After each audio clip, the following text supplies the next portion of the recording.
সম্মানিত প্রধান অতিথি, আমাদের রাজনীতিক সহযোদ্ধা হিসেবে প্রতিবাদী বিরোধী আন্দোলনের অন্যতম নায়ক আমাদের নোয়াখালী কৃষি সন্তান গুরুভাই, যার সাথে আমার দীর্ঘদিনের সম্পর্ক, রাজনৈতিক সম্পর্ক। আপনারা আজকে ভাবি আসছেন এখানে আমাদের আরও অত্যন্ত অমায়িক ব্যক্তিত্ব। আপনারা যারা এখানে উপস্থিত হলেন, নজন সমিতি এবং সবাইকে শুভেচ্ছা।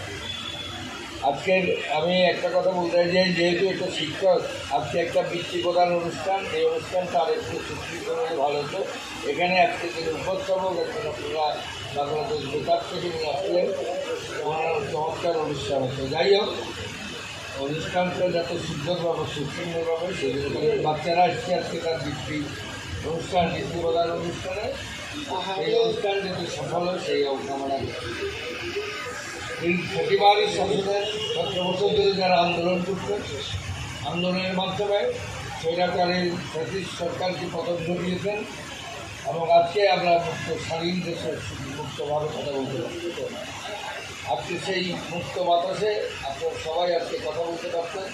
আজকে এই আনন্দ আমাদের আমার নয়, আপনাদের সবাই, আমরা যত সত্যবদ্ধ কথা বলতে পারি।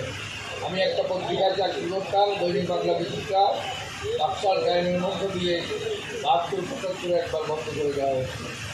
তারপর দীর্ঘ পরিক্রমায় আবার যখন একটি 91-96 বিএনপি যখন দেশনেত্রী বেগম খালেদা ক্ষমতায় এসেছিলেন, আমরা আনন্দিত করেছিলাম। দেশ পরিচালনা একটা সুন্দরভাবে এগিয়ে যাচ্ছিল। 96 সালে পট পরিবর্তনের মধ্য দিয়ে আবার একটা ব্রিটিশ সরকার এসেছিল, দৈনিক বাংলা পত্রিকা আবার বন্ধ করে দেওয়া হয়ে যায়। তারপর আপনারা জানেন গত 17 বছর আগে দৈনিক আমার দেশে কাজ করি, আমার দেশের সম্পাদক মাহমুদুর রহমানের উপর কীভাবে নির্যাতন হয়েছে আপনারা জানেন। সেই আজকে অনেকেই মব সৃষ্টির কথা বলেন। মাহমুদুর রহমানের প্রতি যখন আক্রমণে রক্তাক্ত করেছিল, ভারতের ওপর আক্রমণ করে যখন রক্তাক্ত করেছিল, মবের প্রশ্ন আসে না।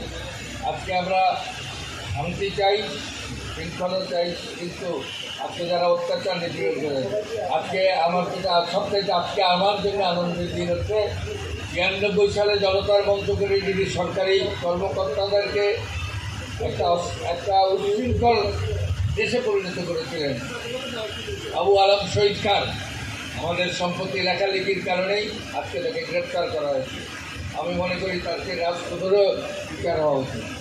যাই হোক, আমি এসব কথা যেহেতু বলছি এই জন্যে, কারণ আমাদের ক্ষোভ, এই ক্ষোভের প্রকাশ সবসময় আমাদের করতে হচ্ছে।